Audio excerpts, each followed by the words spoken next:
പക്ഷേ ഞങ്ങൾക്കിവിടെ കേരളത്തിൽ ഇനിയൊരു മണിക്കൂർ പോലും ഇല്ല പുതുവർഷം പിറക്കാൻ. അവിടെ ദുബായിൽ എത്ര മണിയോട് കൂടിയാണ് പുതുവർഷം എത്തുക? എന്തൊക്കെ ആഘോഷ പരിപാടികളാണ് അവിടെ ഒരുക്കിയിട്ടുള്ളത്? ദിവ്യ, ആദ്യം തന്നെ പുതുവത്സര ആശംസകൾ. ഇനിയും സമയമുണ്ട്. ഇവിടെ ഏതാണ്ട് 9:30 ആയിട്ടുള്ളൂ. പക്ഷേ ഈ പറയുന്ന ആഘോഷങ്ങൾക്കൊക്കെ പറ്റിയ ക്ലൈമറ്റാണ് യു എയിലുള്ളത്. നല്ല തണുപ്പാണ്. ഏതാണ്ട് 16-17 ഡിഗ്രി സെൽഷ്യസ് ആണ് ഇപ്പോൾ ഉള്ളൊരു തണുപ്പ്.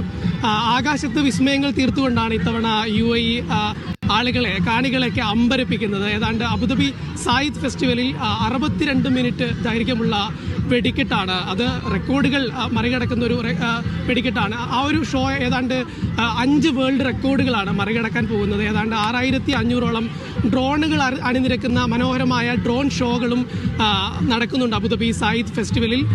പിന്നീട് ദുബൈയിലേക്ക് എത്തിയാൽ ദുബൈയിൽ ബുർജ് ഖലീഫ തന്നെയാണ് ന്യൂ ഇയർ സെലിബ്രേഷനുകളുടെ ഒരു സെൻറ്റർ ഓഫ് അട്രാക്ഷൻ എന്ന് തന്നെ പറയാം. ലേസർ ഷോയും അതുപോലെ തന്നെ ബുർജ് ഖലീഫയിലെ വെടിക്കെട്ടും കാണാൻ ഏതാണ്ട് വൈകിട്ട് 3 മണി 4 മണിയോടെ തന്നെ ഈ ഒരു മേഖലയിൽ ആകെ ആളുകൾ തമ്പടിച്ച് നിൽക്കുന്ന കാഴ്ച നമുക്ക് കാണാൻ കഴിയും. രാത്രി ഏതാണ്ട് 1 മണി 2 മണിയോട് കൂടി മാത്രമേ ആ ഒരു മേഖലയിൽ ആളുകൾക്ക് ഇറങ്ങാൻ കഴിയൂ. എങ്കിൽ പോലും ലോകത്തെ ഏറ്റവും വലിയ കെട്ടിടത്തിലെ അത്ഭുതങ്ങൾ കാണാൻ ആളുകൾ കാത്തിരിക്കും എന്നുള്ളതാണ് ദുബൈയിൽ നിന്നുള്ളൊരു കാഴ്ച. അതുകൂടാതെ ദുബായ് ഫ്രെയിമിലേക്ക് എത്തിയാൽ ഇത്തവണ ആദ്യമായി വെടിക്കെട്ടും അതുപോലെ തന്നെ ഡ്രോൺ ഷോയും ഉണ്ട് എന്നുള്ളൊരു പ്രത്യേകതയാണ്. പിന്നീട് അതുപോലെ തന്നെ ഗ്ലോബൽ വില്ലേജിലേക്ക് എത്തിയാൽ ഗ്ലോബൽ വില്ലേജിൽ 7 തവണയാണ് വെടിക്കെട്ട് നടക്കുക പുതുവത്സര രാത്രികളിൽ. രാത്രി 8 മണി മുതൽ രാത്രി ഏതാണ്ട് 1 മണി വരെ 7 വെടിക്കെട്ടുകൾ നടക്കും. അത് വിവിധ രാജ്യങ്ങളുടെ ടൈം സോണുകൾ അനുസരിച്ചിട്ടാണ് വെടിക്കെട്ടുകൾ നടക്കുന്നത്.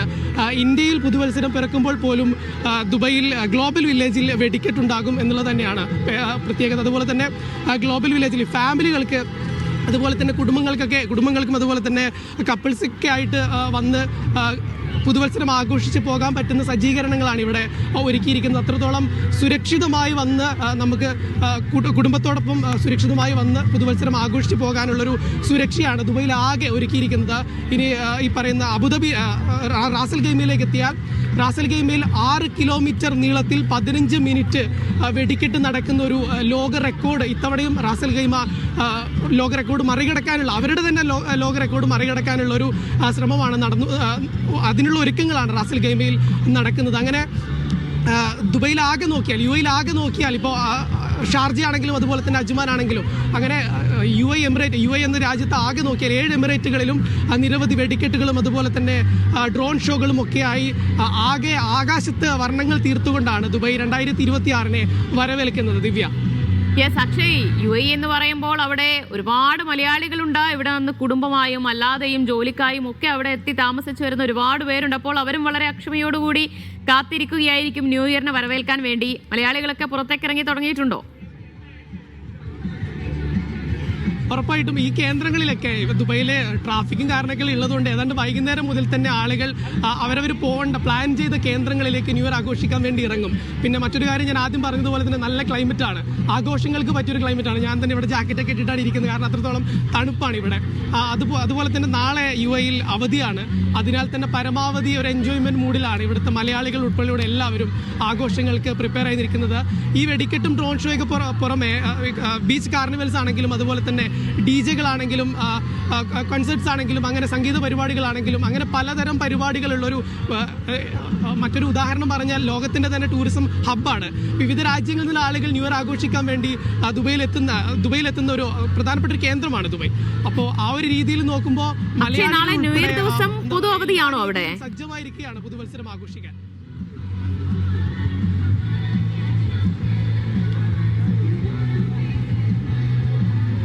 പക്ഷെ കേട്ടോ, അവിടെ നാളെ പൊതുവധിയാണോ?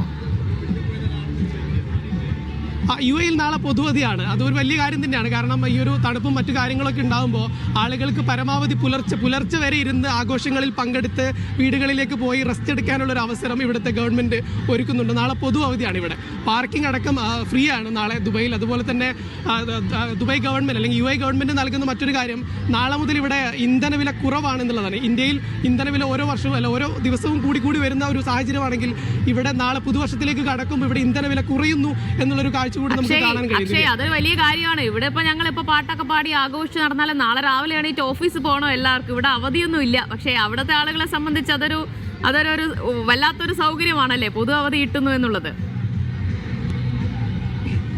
ഉറപ്പായിട്ടും ഇവിടെയുള്ള ഒരുവിധം എല്ലാ ആഘോഷങ്ങളും ഏതാണ്ട് പുലർച്ചെ 3 മണി 4 മണി വരെ നീണ്ടു നിൽക്കും എന്നുള്ളത് തന്നെയാണ്. ഈ സംഗീത പരിപാടികളാണെങ്കിലും മറ്റാഘോഷങ്ങളാണെങ്കിലും. അപ്പോൾ ഈ 3 മണി 4 മണി വരെ നമുക്ക് മറ്റ് ടെൻഷനുകളില്ലാതെ ഇരുന്ന് ആഘോഷിക്കാം എന്നുള്ളൊരു സൗകര്യം UAE നൽകുന്നുണ്ട്. കാരണം നാളെ ഓഫീസിൽ പോകണ്ട, അല്ലെങ്കിൽ ആ ഒരു രീതിയിലുള്ള എല്ലാ ജീവനക്കാരുടെയും കാര്യം നമുക്ക് പറയാൻ പറ്റില്ല. പക്ഷേ എങ്കിൽ പോലും ഭൂരിഭാഗം ആളുകൾക്കും നാളെ പൂർണ്ണമായി അവധിയെടുക്കാൻ സാധിക്കുന്ന ഒരു സാഹചര്യമാണ് ഇവിടെ. ശരി, അവിടെ മലയാളികളൊക്കെ പുറത്തുണ്ടോ? പ്രതികരിക്കാൻ ആരെങ്കിലും ഒക്കെ ഉണ്ടോ അക്ഷയ്? ഇവിടെ ഞാനിപ്പോൾ ഉള്ളത് ഗ്ലോബൽ വില്ലേജിലാണ്. ഇവിടെ ഒരു മലയാളി കിട്ടുക എന്ന് പറയുന്നത് കുറച്ച് കഷ്ടപ്പാടുള്ളൊരു പരിപാടിയാണ്. എങ്കിലും ഞാൻ വേണമെങ്കിലും ഒന്ന് പരിശ്രമിക്കാം. ഇവിടെ വിവിധ രാജ്യങ്ങളിൽ നിന്നുള്ള ആളുകൾ പങ്കെടുക്കുന്ന ഒരു കാഴ്ച നമുക്ക് കാണാൻ കഴിയും. ഹായ്, മലയാളിയാണോ? അതെ. എങ്ങനെയുണ്ട് ഇവിടുത്തെ ഒരു ന്യൂ ഇയർ സെലിബ്രേഷനും കാര്യങ്ങളൊക്കെ? അടിപൊളിയാണ്. മൊത്തത്തിലുള്ളൊരു കാഴ്ചയും കാര്യങ്ങളും കാഴ്ചയും കാര്യങ്ങളും എന്ന് പറഞ്ഞാൽ ഒരുപാട് ആൾക്കാരെ കാണാൻ പറ്റുന്നുണ്ട്. ഒരുപാട് കൾച്ചേഴ്സും അങ്ങനത്തെ കുറേ കാര്യങ്ങളും അത് ഉണ്ട്. മൂപ്പർ മലയാളിയാണ്. മറ്റൊരു മലയാളി കൂടി കിട്ടിയിട്ടുണ്ട് ദിവ്യ. അപ്പോൾ എങ്ങനെയാ, എന്താ പേര്? എൻ്റെ പേര് ആസിഫ്. ആസിഫ്, എങ്ങനെയുണ്ട് മൊത്തത്തിലുള്ള ഒരു UAE ന്യൂ ഇയർ സെലിബ്രേഷനും കാര്യങ്ങളൊക്കെ? അടിപൊളിയാണ്. ഇതിപ്പോൾ ഞാൻ കടക് മജ്ലിസിലെ വർക്ക് ചെയ്യണത്. പല വെറൈറ്റി കസ്റ്റമേഴ്സും വരുന്നുണ്ട്. ലോകത്തുള്ള എല്ലാ വെറൈറ്റി ഓഫ് മനുഷ്യന്മാരെ എല്ലാവരും കാണാം. പിന്നെ കൾച്ചറുണ്ട്, എല്ലാതും വെറൈറ്റിയാണ്. അപ്പോൾ ഫാമിലിയൊക്കെ ആയിട്ട് ഒരുപാട് പേര് ദുബായ് ഗ്ലോബൽ വില്ലേജിലേക്കൊക്കെ ഇറങ്ങുന്നുണ്ട്. എന്താ പേര്? എബ്രഹാം. എങ്ങനെയുണ്ട് ദുബായിത്തെ ഒരു ന്യൂ ഇയർ സെലിബ്രേഷൻ കാര്യങ്ങളൊക്കെ? അല്ലല്ല, ഇവിടെ തന്നെയാണ് സെറ്റിൽ. അതെ അതെ. അത്യാവശ്യം നല്ല തണുപ്പൊക്കെ നല്ല തണുപ്പൊക്കെ. അതെ അതെ. ഇവിടെ ഒരുപാട് ഫാമിലീസ് ഒക്കെ നമുക്ക് കാണാൻ പറ്റുന്നുണ്ട്. പക്ഷെ ഇവർ പ്രതികരിക്കുമെന്ന് അറിയില്ല. പൊതുവെ ഹായ്, എല്ലാവരും ഓടുകയാണ്. അപ്പൊ ബാക്കിയുള്ള ആളുകളൊക്കെ മറ്റു രാജ്യങ്ങളിൽ നിന്നുള്ള ആളുകളൊക്കെ ചുറ്റുമുള്ളവരെല്ലാവരും മലയാളികൾ തന്നെയാണ്. അതാണ് ഏറ്റവും വലിയ പ്രത്യേകത. അതാണ് മറ്റുള്ള രാജ്യങ്ങളിൽ നിന്നുള്ള ആളുകളൊക്കെ ഉണ്ട്. പക്ഷെ ആളുകൾ പ്രതികരിക്കാനുള്ളൊരു ബുദ്ധിമുട്ടും കാര്യങ്ങളൊക്കെ കാണിക്കും. ഇവിടെ കുറച്ച് പ്രൈവസി മറ്റു ആളുകളുടെ ഇടയിലേക്ക് നമുക്ക് അങ്ങനെ ക്യാമറ എടുത്ത് പോകാൻ പറ്റാത്തൊരു സാഹചര്യം. 12 മണി ആയി കഴിഞ്ഞ് ഈ ന്യൂ ഇയർ ആയി കഴിഞ്ഞാൽ എങ്ങനെയാണ്? നേരം പുലരുന്നത് വരെയൊക്കെ പരിപാടികളുണ്ടോ, അതോ അതിനൊക്കെ നിയന്ത്രണങ്ങളുണ്ടോ? ഇവിടെ ഏതാണ്ട് എല്ലാ പരിപാടികളും തന്നെ 3 മണി 4 മണി വരെയൊക്കെയാണ് UAE പരിപാടികൾ സജ്ജീകരിച്ചിരിക്കുന്നത്. ഗവൺമെൻറ് അപ്രൂവോട് കൂടി സമ്മതത്തോടു കൂടി തന്നെയാണ് നടക്കുന്നത് എന്നുള്ളതാണ്. 10 മണിയാകുമ്പോൾ ഇവിടെ വന്നിട്ട് മൈക്ക് ഓഫ് ആക്കുക അല്ലെങ്കിൽ അത്തരം പരിപാടികളൊന്നും ഇവിടെ ഇല്ല. പ്രത്യേകിച്ച് മൊത്തം ഒരു ഫെസ്റ്റിവൽ കൺട്രിയാണിത്. അതുകൊണ്ട് തന്നെ എല്ലാ ആഘോഷങ്ങളെയും ആ രീതിയിൽ സ്വീകരിക്കുകയും ആ രീതിയിൽ ആഘോഷിക്കാൻ സമ്മതിക്കുകയും അതിനുള്ള സൗകര്യങ്ങൾ ഒരുക്കി കൊടുക്കുകയും ചെയ്യുന്നൊരു രാജ്യമാണ് പൊതുവെ UAE. ശരി അക്ഷയ്, ഇനി അക്ഷയ് കിട്ടുമോന്ന് അറിയില്ല. അപ്പോൾ കിട്ടുമെങ്കിൽ അപ്പോൾ പറയാം, അല്ലെങ്കിൽ advance happy new year. Happy new year ദിവ്യ.